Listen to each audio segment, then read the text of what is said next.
عزیز بزرگوں اور بھائیوں،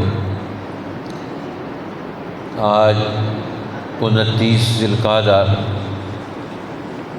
1445 ہجری 7 جون 2024 کا یہ جمعۃ المبارک اللہ جل شانہ نے ہمیں نصیب فرمایا ہے۔ اس اعتبار سے ہماری کچھ ذمہ داریاں بنتی ہیں۔ ہر آنے والے دن، مہینے اور اوقات کے اعتبار سے مسلمان اللہ کا حکم پورا کرتے ہیں اور اپنی حیثیت کا تعین، اپنی چیزوں کی نسبتیں وہ تبدیل کرتے ہیں، اللہ کے ساتھ، اس کے حکم کے ساتھ جوڑتے ہیں، کیونکہ زمانے کے گزرنے کے ساتھ، وقت کے گزرنے کے ساتھ انسان غافل ہو جاتا ہے۔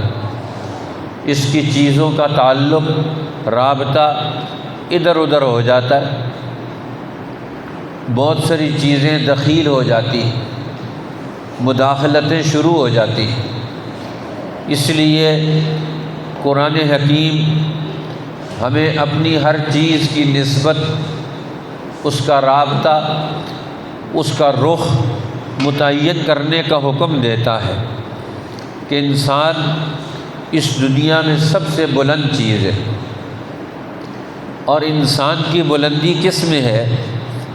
اس کا ارادہ بلند ہو جائے۔ جیسے اس کا ارادہ بلند ہوگا، ویسے ہی اس کے ارادے کی مطابقت میں وجود میں آنے والا عمل بھی بلند ہوگا۔ اسی لیے حضور علیہ السلام کا یہ پاک ارشاد ہے کہ اعمال کا دار و مدار نیتوں پر ہے، ارادوں پر ہے۔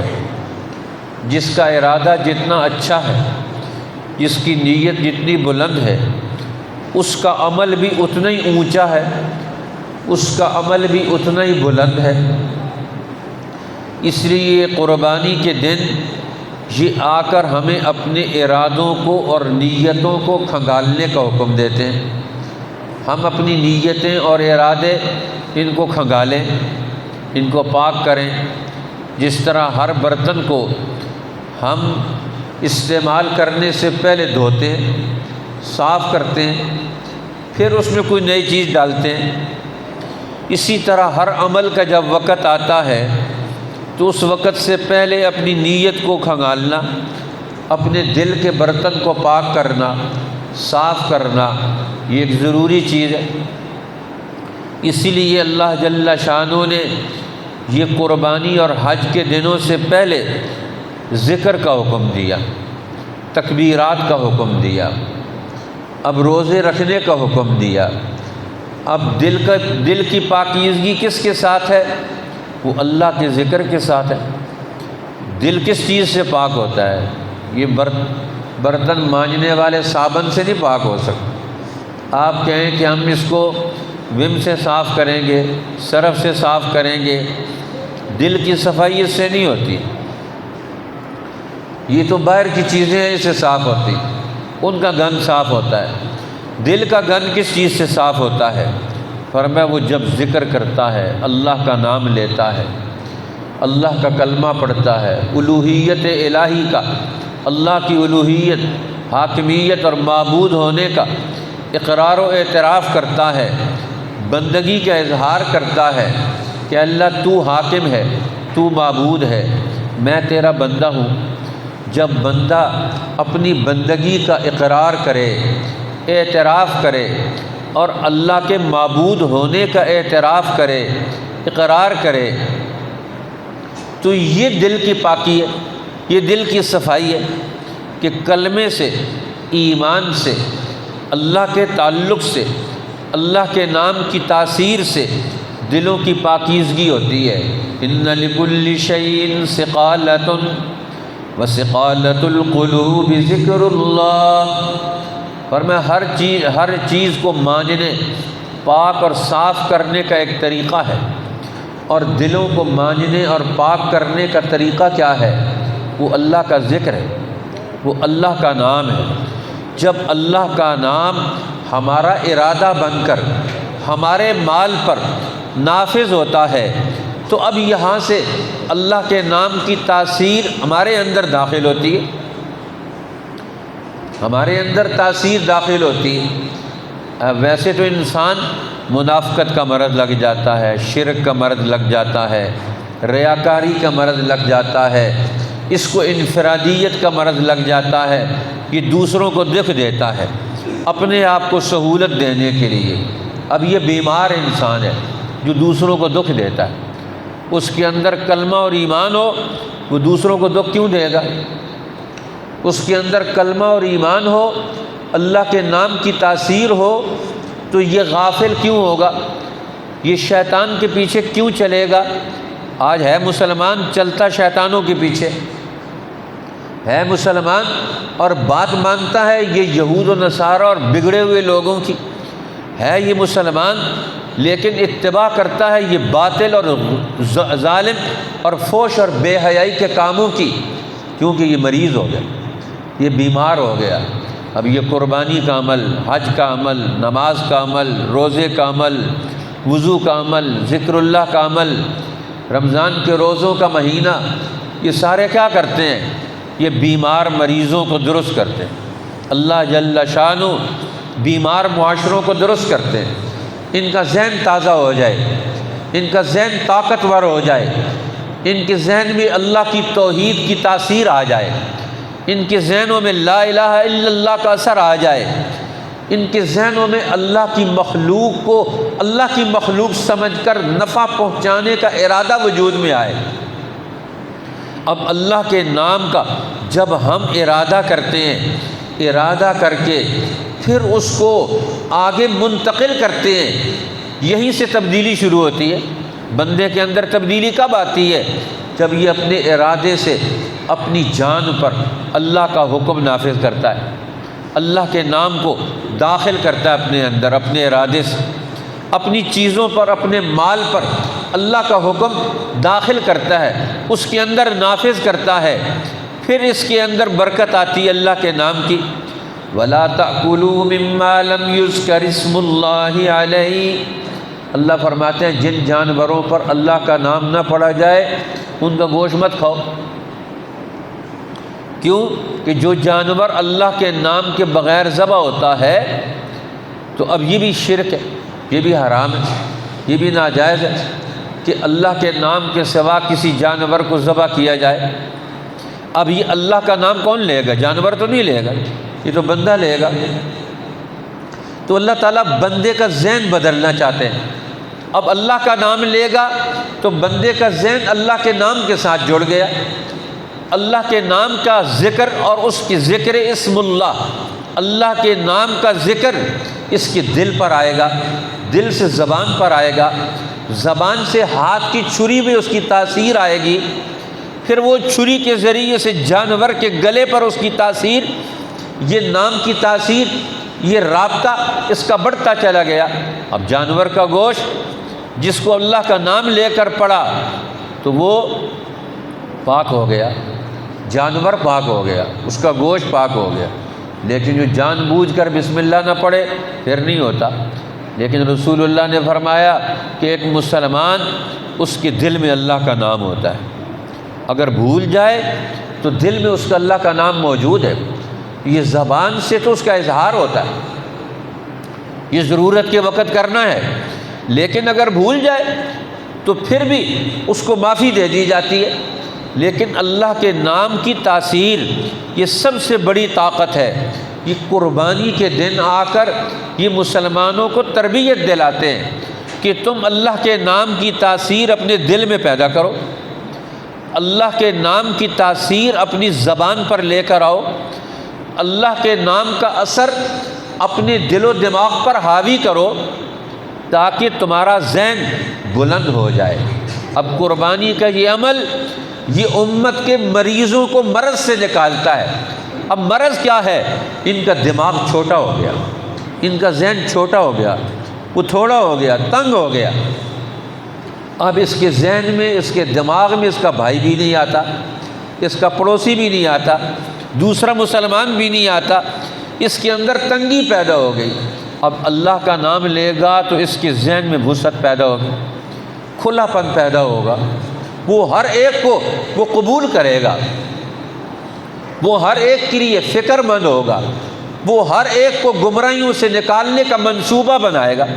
آج ہمارے پاس، مسلمان کے پاس کوئی منصوبہ نہیں ہے، نہ اپنے آپ کو کامیاب کرانے کا، نہ اپنے بچوں کو کامیاب کرانے کا، نہ اپنی نسلوں کو کامیاب بنانے کا، نہ امتوں کو کامیاب بنانے کا۔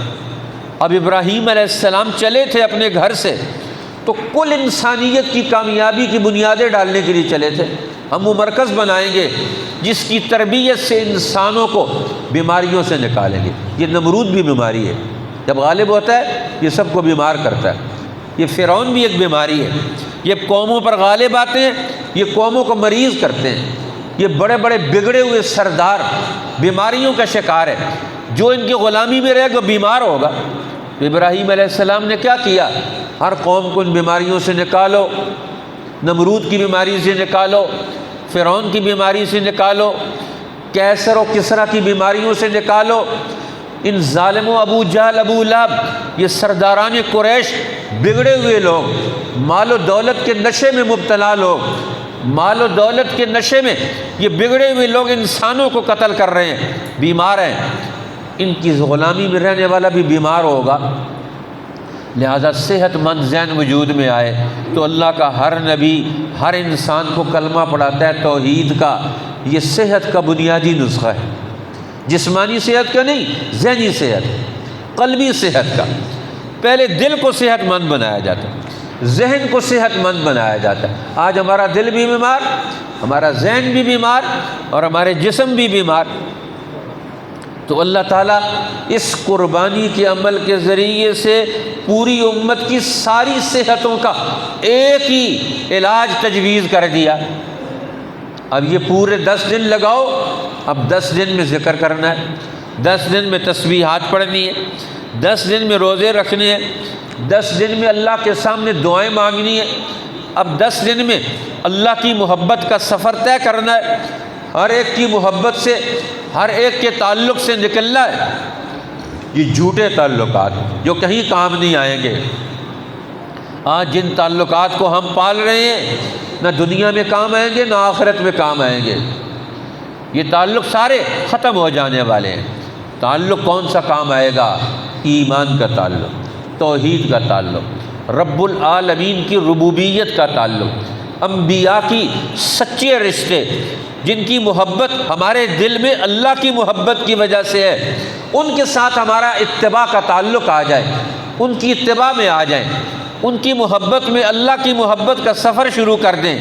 اب یہ انسان کا نیا دور شروع ہو جاتا ہے، ترقی کا دور، صحت کا دور۔ جیسے جیسے یہ کلمہ پڑھتا ہے، جیسے جیسے اللہ اکبر کی صدائیں لگاتا ہے، جیسے جیسے لبیک کی صدائیں لگاتا ہے، اس کے اندر کا مرض نکلتا ہے، اندر کی بیماری نکلتی ہے، اس کے اوپر جو جو چیزیں حاوی ہیں وہ سب کے غلبے ٹوٹتے ہیں۔ اب انسان کو جکڑا ہوا ہے انہوں نے، اب جیسے یہ کلمہ پڑھتا ہے یہ ساری زنجیریں ٹوٹتی چلی جاتی ہیں، ذہنوں پر لگی ہوئی زنجیریں، دل پر لگے ہوئے تالے، یہ سب کھلنا شروع ہو جاتے ہیں۔ اس لیے قرآن کہتا ہے کہ جب اللہ کا نام لیا جاتا ہے، سب سے بڑا ذکر کیا ہے؟ قرآن۔ افلا یتدبرون القرآن ام علی قلوب اقفالها، کیا ہو گیا ان لوگوں کو، یہ اللہ کے قرآن پر غور نہیں کرتے؟ کیا ان کے دلوں پر تالے چڑھے ہوئے ہیں؟ معلوم ہوتا ہے قرآن پر غور شروع کریں گے دل کا زنگ اترے گا، دل کے دروازوں کو لگے ہوئے تالے وہ اتریں گے، وہ کھلیں گے۔ یہ دل کے بند وال، یہ جب وال بند ہوتے ہیں نا، اسی کا نام تو مرض۔ کہتے ہیں ڈاکٹر کے پاس، طبیب کے پاس، حکیم صاحب کے پاس، کہتے ہیں جی آپ کے دل کے وال بند ہو گئے۔ قرآن کہتا ہے یہ تالا لگا ہوا ہے، جی تالا لگا ہوا ہے، اندر قرآن کا علم داخل ہی نہیں ہوتا، نہ اس کو پڑھتا ہے، نہ اس کو کھولتا ہے، نہ اس کو دیکھتا ہے، نہ اس کے ماحول میں آتا ہے، تو اس کا دل کا مرض کیسے ٹھیک ہوگا؟ یہ صرف دکان پر بیٹھنے کی کوشش کرتا ہے، صرف کھیتی باڑی کرنے کی کوشش کرتا ہے، صرف ملازمت کرنے کی کوشش کرتا ہے۔ فرمایا وہاں تو اور زیادہ دل بیمار ہوگا، وہ ضرور کرے، لیکن وہاں کا کام اللہ کے نام کی تاثیر سے کرے، اللہ کا نام سیکھ کر جائے، ارادہ بدل کر جائے۔ دکان پر بیٹھے ارادہ صحیح ہو، ارادے میں اللہ کا نام ہو، کاروبار کرے لیکن ارادہ صحیح ہو، نیت صحیح ہو، یہ دکان پر بیٹھے ارادہ اور نیت صحیح ہو، یہ گھر میں جائے نیت اور ارادہ صحیح ہو، تو اب یہ بندے کا حکم بدل گیا، اس کا عمل بدل گیا، کیوں؟ اس کا ذہن بدل گیا، اس کی نیت بدل گئی، اس کا ارادہ بدل گیا۔ تو قربانی کس چیز کا نام ہے؟ ارادوں کو بدلنے کا نام، ذہنوں کو اللہ کے نام سے جوڑنے کا نام، ذہنوں کو کلمہ توحید کی تاثیر سے سرشار کرنے کا نام، اللہ اکبر کے نام کی تاثیر اپنے دل و دماغ میں بٹھائیں۔ آپ تو نماز میں ویسے پڑھ کے چلے جاتے ہیں، سوچتے نہیں اللہ اکبر، بار بار اللہ کہتے ہیں، ہر کام پر اللہ اکبر کہو۔ قربانی کے دن بھی کیا کرتے ہیں؟ بسم اللہ اللہ اکبر ہی کہتے ہیں نا، لیکن ارادہ بدلتے ہیں، وہ جانور بدل جاتا ہے، حیثیت بدل جاتی ہے۔ اس لیے قرآن ہمیں یہ مسئلے سمجھاتا ہے، اگر کچھ سمجھنے کی کوشش کرے تو اللہ تعالیٰ فرماتے ہیں لِكُلِّ أُمَّةٍ جَعَلْنَا مَنسَكًا، ہم نے ہر امت کے لیے، ہر جماعت کے لیے، ہر قوم کے لیے قربانی مقرر کر دی ہے۔ قربانی کس چیز کا نام ہے؟ لِيَذْكُرُوا اسْمَ اللَّهِ، تاکہ یہ اللہ کا نام لیں، عَلَىٰ مَا رَزَقَهُمْ مِن بَهِيمَةِ الْأَنْعَامِ، اللہ کے دیے ہوئے چوپاؤں پر۔ اب بندہ اللہ کا نام لے گا، اللہ کا نام لے گا، اس کا ارادہ بدلے گا، اس کا ذہن بدلے گا، اس کے ارادے اور ذہن کے اثرات بدلیں گے۔ جب یہ اللہ کا نام لے کر جانور کے گلے پر چھری پھیرتا ہے تو اس جانور کا حکم بھی بدلے گا۔ اب اللہ کا نام ہماری ہر چیز پر نقش ہو جائے، یہی تو تربیت ہے۔ رسول اللہ نے ساری زندگی صحابہ کی کیا تربیت کی؟ یہ تربیت کی ہے کہ اللہ کے نام کی تاثیر کو قبول کرنا ہے، اللہ کے نام کے اثر کو قبول کرنا ہے، اللہ کے نام کا جہاں سلسلہ آ جائے وہاں سرنڈر کرنا ہے اللہ کے نام کے سامنے۔ بڑے بڑے لوگ اللہ کے نام کے سامنے جھک جاتے ہیں، یہ جانور بھی اللہ کے نام پر جھک جاتے ہیں۔ حدیث سے پاک میں آتا ہے جب اللہ کا نام لے کر ذبح کیا جاتا ہے جانور کو تو جانور خوشی خوشی اپنی روح باہر نکالتا ہے کہ اللہ کے نام پر میری روح جا رہی ہے۔ اب جانور میں نئی تازگی پیدا ہوتی ہے۔ اب جو ہم جس جانور کو کھاتے ہیں، جس جانور کا نام اللہ کے نام پر اس کی روح نہیں نکلتی تو اس جانور میں کیا ہوگی؟ کثافت ہو، میل کچیل ہو، اندر بیماری ہوگی، زہریلا خون۔ اب قرآن نے دم مسفوح کو کیوں حرام قرار دیا؟ جو پہلا خون ہوتا ہے جو رگوں میں بہتا ہے، اب جو رگوں میں دوڑنے والا خون ہے اس میں سارے جسم کا گند، میل کچیل اس خون کے اندر ہوتا ہے۔ اللہ نے جسم کا یہ نظام بنایا ہے کہ انسان ہر چیز کھاتا ہے، اس کے اندر ہر چیز داخل کرتا رہتا ہے، اچھائی بھی، برائی بھی، صاف چیزیں بھی، گندی چیزیں بھی، اب جسم میں جمع ہو جاتی ہیں۔ قدرت نے اندر صفائی کا نظام بنایا ہوا ہے، باہر بھی بنایا ہوا ہے، بارشیں آتی ہیں، ہوائیں چلتی ہیں، یہ باہر بھی صفائی کا نظام ہے۔ اور اگر پھر بھی نہ کریں تو اللہ تعالیٰ پھر بڑی صفائی کرتا ہے، کہتے ہیں ان پر ترفالہ حل چلاؤ، زلزلہ لے کر آؤ، جی ان کی ہر چیز کو صاف کر دو، پتہ چل جائے ان کو، شہروں کو مکمل صفائی کرو ان کی۔ جب لوگ خود صفائی نہیں کرتے پھر قدرت بھی صفائی کرتی ہے۔ قدرت کی صفائی سے پہلے خود صاف کر لیں اپنے آپ کو، اپنے شہروں کو، اپنے گھروں کو، وگرنہ قدرت کی صفائی پر آئے گا اللہ تعالیٰ تو پھر کوئی چیز نہیں بچے گی، سب چیزیں خس و خاشاک میں بہہ کے چلی جائیں گی۔ اس وقت کے آنے سے پہلے اپنی صفائی کا نظام بنانا ہے۔ اس لیے تو اسلام نے طہارت اور ایمان کو جوڑ کر بیان کیا ہے۔ یہ ہو ہی نہیں سکتا مومن اور گندہ ہو۔ الطہور شطر الایمان، طہارت پاکیزگی ایمان کا حصہ ہے۔ اور آج مسلمان سب سے زیادہ گندے ہیں، ان کے شہر سب سے زیادہ گندے ہیں، ان کا بلدیہ کا نظام سب سے زیادہ گندا ہے، ان کے شہواؤں اور بیماریوں کا نظام سب سے زیادہ یہاں، ہر چیز آلودہ مسلمان ملکوں میں ہے، پانی سارے گندے ہیں، نالے سارے گندے ہیں، ہر چیز گندگی کے ڈھیر لگے ہوئے ہمارے ہیں۔ پوری دنیا گندگی کو سائیکل کر کے اس سے نیا پروسیس بنا کر کاروبار کر رہے ہیں، اور ہم گندگیوں کے انبار لگا کر مکھیاں مچھر پال کر نئی بیماریاں پیدا کرتے ہیں۔ پورے معاشرے میں حکمران طبقوں میں اوپر سے لے کر پڑھے لکھے ہوئے سے لے کر کسی میں کوئی شعور نہیں، ہم نے زندگی کیسے گزارنی۔ قرآن کہتا ہے زندگی کا شعور اللہ کے نام سے حاصل کرو۔ زندگی کس کا نام ہے؟ تمہیں اللہ نے ایک وقت دیا تھوڑی دیر کے لیے، طاقت دی ہے تصرف کا، تمہیں استعمال کا موقع دیا اس دنیا کو استعمال کا، تم کیسے استعمال کرتے ہو اپنی جان کو، اپنے ارادے کو، اپنے مال کو، تم کیسے استعمال کرتے ہو؟ میں تمہارا چیزوں کا استعمال دیکھنا چاہتا ہوں۔ قربانی میں بھی اللہ تعالیٰ کہتے ہیں کہ تم جانور کو کیسے استعمال کرتے ہو، میں تمہارا استعمال دیکھنا چاہتا ہوں، یہ حکم دیا۔ اب قیامت تک قربانی کا حکم رہے گا تو قیامت تک جانوروں کے پالنے کا حکم بھی رہے گا۔ جی جانور پالتے رہیں گے، جانوروں کو پالنے کا حکم بھی رہے گا۔ جانوروں کے پالنے کے لیے پانی کی ضرورت ہے، غلے اناج کی ضرورت ہے، اس کو اسلامی معاشرے میں قائم رکھنا یہ بھی ایک فرض قرار پائے گا، یہ بھی ایک ضروری قرار پائے گا۔ اب قربانی کے ایک عمل کے ذریعے سے پورا معاشرہ آپس میں جڑ گیا، پہاڑ بھی، پتھر بھی، دریا بھی، پانی بھی، گھاس بھی، غلے اور اناج بھی، ایک انسان بھی، ایک جانور بھی۔ ایک قربانی کے حکم نے کائنات کی ساری چیزوں کو مربوط بنا کر پیش کر دیا، لیکن ہمارے یہاں اسے مربوط بنا کر اس کے لیے کام کرنے والی کوئی طاقت اور قوت نہیں، کوئی ادارہ نہیں جو اس کو مربوط بنا کر اس کو اچھا بنائے، اس کو بہترین بنائے۔ تو اب جو جانور اللہ کے نام پر ذبح ہوتا ہے اس کا گوشت ہلکا ہوتا ہے، طاقتور ہوتا ہے، صحت مند ہوتا ہے، اس میں کوئی جراثیم نہیں ہوتے، کوئی آلودگی نہیں ہوتی، کیونکہ اس کا خون نکل گیا۔ اسی لیے شریعت نے حکم دیا، ذبح کے احکامات بیان کیے کہ جانور کے ذبح کرنے میں جو شرعی طریقہ کار ہے ذبح کرنے کا اس کو اختیار کیا جائے۔ اور شرعی طریقہ کار کیا ہے کہ ہر جانور کے گلے میں 4 رگیں ہوتی ہیں، ان 4 رگوں میں سے 3 رگوں کا کاٹنا ضروری ہوتا ہے۔ ایک رگ غذا کی ہوتی ہے جس کے ذریعے سے انسان جانور یہ غذا اندر کرتے ہیں، وہ نرم سے ہوتی ہے، غذا کی رگ ہوتی۔ دوسری رگ یہ جو ہمارا نرخرا ہے جس کو اللہ نے پائپ کی طرح بنایا ہوا ہے ہر جانور کا، یہ سانس کی نالی ہے جس کے ذریعے سے یہ پھیپھڑوں کے ساتھ جڑی ہوئی ہے، ادھر سے یہاں منہ میں آ کر یہ دونوں اکٹھی ہو جاتی ہیں۔ اب دیکھو ایک وقت میں ہم کھانا ڈالتے ہیں تو ہوا والی یہ نالی یہ بند ہو جاتی ہے اور غذا والی نالی کھل جاتی ہے خود بخود۔ اب بندہ ارادہ کرتا ہے، اس کے ارادے پر اس کے جسم کا نظام یہ حرکت میں آ جاتا ہے، وجود میں آ جاتا ہے۔ اب یہ لقمہ ڈالتا ہے، پانی ڈالتا ہے، فوراً غذا کی نالی کا منہ کھلتا ہے، وہ اس کے اندر جاتی ہے۔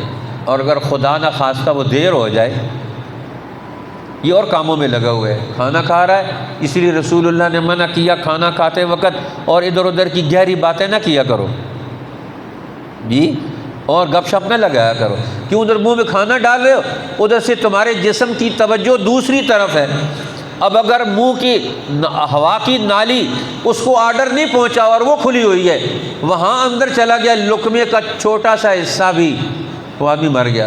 کتنے لوگ وہ مر جاتے ہیں کیونکہ ہوا کی نالی میں ایک چنے کے برابر کھانے کا حصہ پہنچ گیا، اب وہ آدمی فوراً بے ہوش ہو جاتا ہے، اور اندر سے نکلے گا کیسے؟ نکالنے کا کوئی راستہ نہیں۔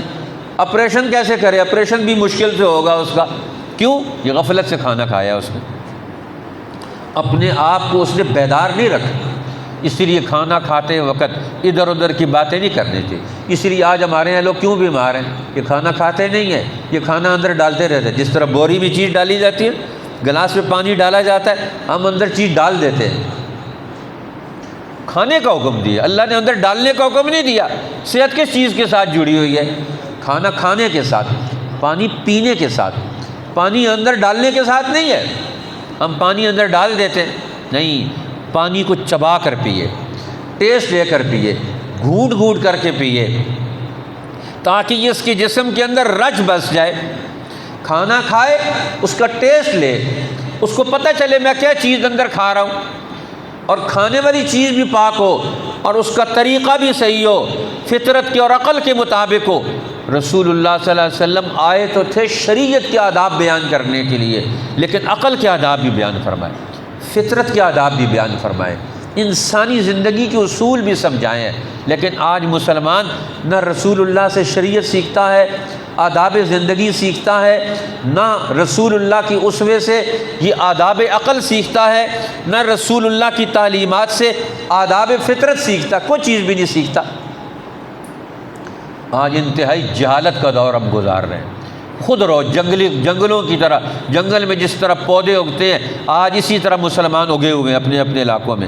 ماں باپ کو کوئی پتہ نہیں کیا تربیت دینی ہے، اساتذہ کو کوئی پتہ نہیں طالب علموں کو کون سی تربیت دینی ہے۔ ان کو نصاب دیا ہوا، یہ نصاب ختم کرانا ہے، بندہ نہیں بنانا، نصاب پڑھانا ہے، کتاب ختم کرانی ہے۔ انہوں نے امتحان پاس کرنا ہے، زندگی میں فیل ہو جائیں ڈگری ملنی چاہیے۔ اب زندگی میں سارے فیل ہے پوری دنیا کے مسلمان، کیوں؟ دنیا میں دوسروں کے محتاج ہیں، ہر چیز دوسروں سے لیتے ہیں، ہر چیز دوسروں کے محتاج ہیں۔ آج دنیا کی چیزیں اگر آنا بند ہو جائے پاکستان میں، ساری زندگی ہماری مفلوج ہو جائے۔ یہ کون سے لوگ ہیں جو دنیا میں بستے ہیں؟ یہ حیوان دوسروں کا محتاج ہوتا ہے، حیوان بھی اپنی احتیاج ختم کرتا ہے۔ آج دنیا کے 1.5 ارب سے زیادہ مسلمان دنیا کے غیر مسلم قوموں کے محتاج ہیں اپنی زندگی گزارنے میں۔ ایون یہاں تک کہ ہم اپنے جانور پالنے میں بھی ہم ان کے محتاج ہیں۔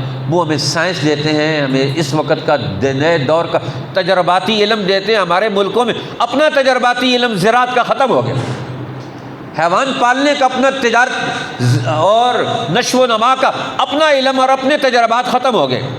اتنی مشکلات پیدا کر دی کہ ایک عام آدمی یہاں زندگی اس کو گزارنے کے لیے، حیوانی زندگی یا انسانی زندگی، اس کے لیے ہم نے ماحول تنگ کر دیا۔ یہاں ہماری غفلتوں نے یہ قربانی کا یہ عمل ہر سال آ کر ہمیں تازہ کرتا ہے، صحت مند ذہن بنانے کا حکم دیتا ہے۔ اپنے دل و دماغ کو اللہ کے نام کی تاثیر سے جوڑو، لیذکروا اسم اللہ، اللہ کے نام کو پڑھو اپنے اللہ کے دیے ہوئے چوپاؤں پر۔ اب یہ 4 رگیں، ایک نالی ہوا کی، ایک نالی غذا کی، اور 2 رگیں سائڈوں پر ہوتی ہے بدجان، ان میں سے 3 ایک رگ کاٹنا، یہ 3 رگوں کا کاٹنا ضروری ہوتا ہے۔ اور فرمایا قرآن حکیم ذبح کا اسلوب بھی سمجھاتا ہے، جو آگے یہاں بات اسی رکوع میں اللہ تعالیٰ نے بیان فرمائی ہے۔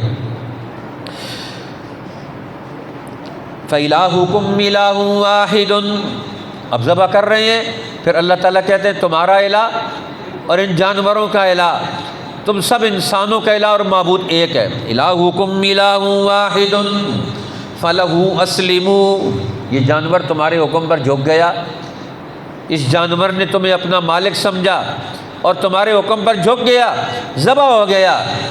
کیا قربانی کرتے ہوئے تم بھی اپنے آپ کو اپنے خالق اور مالک کے لیے جھکانے کا ارادہ رکھتے ہو کہ نہیں رکھتے ہو؟ کہ اللہ ہم بھی تیرے سامنے جھکیں گے، تیرا حکم اپنے اوپر نافذ کریں گے، تو ذبح ہونے کا حکم دے گا ذبح ہوں گے، تو آگے بڑھنے کا حکم دے گا آگے بڑھیں گے، تو قدم بڑھانے کا حکم دے گا تو ہم قدم بڑھائیں گے۔ اللہ کا حکم تو آ جاتا ہے، جمعے والا دن ہی دیکھ لیں اذان کب کی ہوئی ہے، لوگ کس وقت آ رہے ہیں۔ جی اللہ کا حکم تو اذان کے ساتھ تھا، اللہ کا حکم تو کسی نے نہیں مانا، اپنی مرضی کے مطابق آ رہا ہے ہر آدمی مسجد میں۔ اللہ کے حکم کے مطابق آتا تو پہلی اذان کے وقت مسجد بھری ہونی چاہیے۔ جی پہلی اذان کس لیے ہوتی ہے؟ بلاوا ہوتا ہے نا، اللہ تعالیٰ بلا رہے ہیں میرے پاس آ جاؤ، اور پھر ہم اپنی مرضی کے مطابق آتے ہیں۔ اور کچھ لوگ تو بالکل آخر میں آتے ہیں جب 2 رکعت شروع ہونے والی ہوتی ہیں، تو ان 2 رکعت کا نام تو جمعہ نہیں ہے، اسی لیے علماء نے لکھا ہے جو آدمی دوسری رکعت کا رکوع نکل جائے وہ آ کر امام کے ساتھ شامل ہو، اس کا جمعہ نہیں ہوتا۔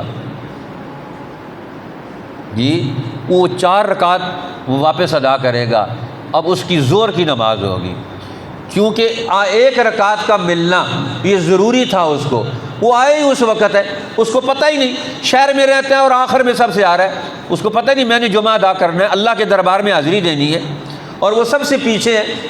اب سیکھنے کا عمل ہے کوئی نہیں کہ ہم نے سیکھنا کیسے ہے، اس لیے تھوڑی سی توجہ کریں اپنے اوپر تربیت کی۔ ساری زندگی گزار دیے دکانوں پر، گھر میں بیٹھ کر کیا کرتے ہیں؟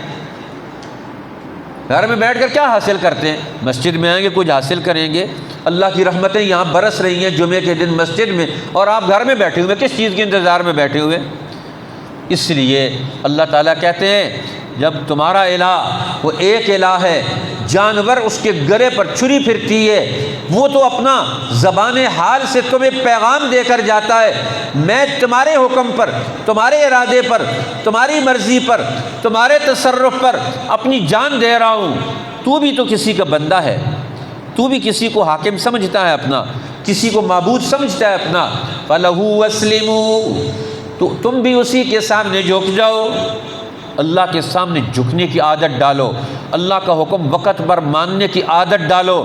وَبَشِّرِ الْمُخْبِتِينَ، اور میں جن کی عادت پختہ ہو گئی اللہ کے حکم پر جھکنے کی، وہی مخبتین ہیں، اللہ کے اصل بندے ہیں، ان کو خوشخبری سنا دیں۔ پھر اللہ نے آگے پھر یہ درمیان میں یہ اصل حکم سنا کر تربیت کا مقصد بیان کر کے پھر قربانی کے جانور کی طرف توجہ دلائی۔ الذین اذا ذکر اللہ، وہ لوگ جب ان کو اللہ کی یاد دلائی جاتی ہے، وجلت قلوبہم، ان کے دل ڈر جاتے ہیں۔ اب دلوں کی بیماریوں کا علاج ہے ذکر سے، قربانی سے۔ والصابرین علی ما اصابہم، جو انہیں تکلیف پہنچتی ہے اس پر صبر کرتے ہیں، نماز قائم کرتے ہیں، اللہ کے دیے ہوئے مال میں سے خرچ کرتے ہیں۔ فرمایا والبدن جعلناھا لکم، یہ جو اللہ کے نام لگے ہوئے، کعبہ کے نام پر چڑھائے ہوئے جانور، قربانی کے لیے تیار کیے ہوئے جانور، فرمایا ان کی حیثیت ہے من شعائر اللہ لکم فیہا خیر، یہ شعائر اللہ میں سے ہے، یہ اللہ کے نام لگ گئے، ان کا جانور کا حکم بدل گیا، ان پر اپنی مرضی سے تم سواری نہیں کر سکتے، کھانا کھلانا، پانی پلانا ضروری ہے، ان کو سواری نہیں کر سکتے، دودھ ان کا نہیں پی سکتے، لے لے تو صدقہ کرنا واجب ہے۔ فرمایا ان کا یہ شعائر اللہ میں سے ہے، جس بندے نے ایک جانور پر ارادہ کر کے اس کا تعین کر لیا اللہ کے نام پر، اس جانور کی حیثیت بدل جاتی ہے۔ تو بندے کا ارادہ اللہ کے حکم کے ساتھ مل کر کتنی تاثیر پیدا کرتا ہے۔ آج مسلمان کو اپنی اس طاقت کا نہیں پتہ، اسی لیے تو اپنے ارادے کو اللہ کے حکم اور نام کے ساتھ جوڑتا ہی نہیں ہے۔ جی، اپنے ارادے اور اپنی نیت کو اللہ کے نام کے ساتھ جوڑنے کے لیے تیار ہی نہیں، کہ دنیا میں ہواؤں کی طرح اڑ رہا ہے، کوئی طاقت نہیں اس کی، کوئی وزن نہیں اس کی، کوئی بات نہیں مانتا ہے اس کی، کیوں؟ اس کے اندر وزن ہی نہیں ہے۔ جس کے اندر وزن ہے اس کی بات کون مانے گا؟ آج مسلمان بے وقت ہو گیا، دنیا میں کوئی حیثیت نہیں۔ آج کسی صدر، وزیر اعظم پاکستان اور دنیا کے مسلمان ملکوں کا دیکھ لیں، وہ کوئی بھی اعلان کرے دنیا میں کوئی ٹس سے مس نہیں ہوتا، انہیں پتہ ہے کچھ بھی نہیں کر سکتے۔ یہ تو تیسری قوم ہے جی، ان کے اندر کوئی تاثیر نہیں۔ فاذکروا اسم اللہ علیہ صواف، اب فرمایا ان جانوروں پر اللہ کا نام پڑھو، صف بنا پر، کتار بنا کر ان پر اللہ کا نام پڑھو۔ اب جانور ذبح ہو، کتار بنا کر ان کو ذبح کیا جاتا ہے، اللہ کا نام پڑھو اور ان کو ذبح کرتے چلے جاؤ۔ اور ذبح کرتے وقت فَإِذَا وَجَبَتْ جُنُوبُهَا، جب ان کے پہلو گر جائیں، ٹھنڈے ہو جائیں، جلدی نہ کرو ذبح کرنے کے بعد، پورا خون نکل جائے، دم مسفوح، جو جسم کے اندر زہریلا خون جسم کے مادی کثافتوں کو لے کر جسم کے اندر سے نکل جائے۔ ایک طرف سے ذبح کا طریقہ، ایک طرف سے اللہ کے نام کی تاثیر، ایک طرف سے مسلمان کی دل کی پاکیزگی، یہ ساری چیزیں جانور کے ذبح میں شامل ہو گئیں۔ تو پھر کیا ہوتا ہے؟ فَإِذَا وَجَبَتْ جُنُوبُهَا، جب ان جانوروں کے پہلو ٹھنڈے پڑ جائیں، اب اس وقت اس کو کاٹو۔ اسی لیے کہتے ہیں جس جانور کا ایک حصہ زندہ جانور کا آپ کاٹ لیں، علیحدہ کر لیں، وہ حصہ آپ کھا نہیں سکتے، شرعاً حرام ہے۔ آپ اس کی ٹانگ کاٹ لیں زندہ جانور کی، وہ حرام ہے تو وہی گوشت ہے، پھر کیوں حرام ہے؟ ہمیں فلسفہ سمجھنا چاہیے، مسئلہ سمجھنا چاہیے۔ اللہ تعالیٰ ہمیں سمجھ دے دے، اللہ تو دینے کے لیے تیار ہے، ہم لے لیں سمجھ، جی ہم سمجھ لینے والے بن جائیں۔ سمجھ لینے والے نہیں ہیں، کیونکہ ہم دوڑنے کے چکر میں ہیں، ہر وقت ہر طرف سے دوڑنے کے چکر میں۔ جو کہیں ٹھہرنے والے نہ ہوں ان کو سمجھ کہاں سے ملتی ہے؟ سمجھ اس کو ملتی ہے جو کسی جگہ پر ٹھہرتا ہے، کسی کامل کے پاس وقت گزارتا ہے، وہاں ٹائم دیتا ہے، وہاں مسئلے سیکھتا ہے، پھر اس کو عقل آتی ہے۔ بھاگنے والوں کو تو کچھ بھی نہیں ملتا۔ فَكُلُوا مِنْهَا، فرمایا اب پاک جانور، پاک گوشت، پاکیزہ چیز، اب اس کو کھاؤ۔ اب جو انسان پاک گوشت کھائے گا، پاکیزہ گوشت کھائے گا، لتھڑا ہوا آلودہ کثافتوں کا حامل گوشت نہیں کھائے گا، وہی تو صحت مند ہوں گے۔ ذہنی صحت سے سفر شروع کیا اور جسمانی صحت پر لا کر اللہ نے قربانی کے اندر لا کے کھڑا کر دیا۔ اب فرمایا فَأَطْعِمُوا الْقَانِيَ وَالْمُعْتَرَّ، اس میں سے خود بھی کھاؤ اور وہ جو گھروں میں تمہارے دوست احباب جنہوں نے قربانیاں نہیں کی ان کو بھی کھلاؤ، جو تمہارے گھروں پر گوشت مانگنے کے لیے آ گئے ان کو بھی کھلاؤ۔ كَذَلِكَ سَخَّرْنَاهَا لَكُمْ، اس طرح ہم نے یہ جانور تمہارے تابع کر دیے تاکہ تم اللہ کا حق ادا کرو۔ جس اللہ نے تمہیں نعمتیں دی، صحت دی، ماں باپ دیے، بہن بھائی دیے، بیٹے دیے، پڑوسی رشتہ دار دیے، یہ ساری نعمتیں ہیں، ہم ان کو آج نعمتیں نہیں شمار کرتے۔ آج ہر ایک اپنے پڑوسیوں اور رشتہ داروں، بیٹوں اور بہن بھائی سب لوگوں کو بوجھ سمجھتا ہے۔ یہ اللہ کی نعمتیں ہیں سارے رشتے، لیکن آج یہ بوجھ بنے ہوئے ہم سب پر، اس لیے سارے لوگ ایک دوسرے پر بوجھ ہیں اور سب بیمار ہیں۔ اللہ ہمیں ان بیماریوں سے نکلنے کی توفیق عطا فرمائے۔ یہ قربانی کا یہ عمل صحت مند ذہن بناتا ہے، اللہ ہمیں اپنا صحت مند ذہن بنانے کی توفیق عطا فرمائے۔ یہ قربانی کا عمل ہمیں دین کی عقل اور سمجھ دیتا ہے، اللہ تعالیٰ ہمیں دین کی عقل اور سمجھ نصیب فرمائے۔ یہ جسمانی صحت کے راز بتاتا ہے، اللہ تعالیٰ ہمیں جسمانی صحت کے راز قربانی کے اس عمل سے سیکھ کر اپنی زندگی کی تشکیل و تعمیر کی توفیق عطا فرمائے۔ وآخر دعوانا الحمدللہ۔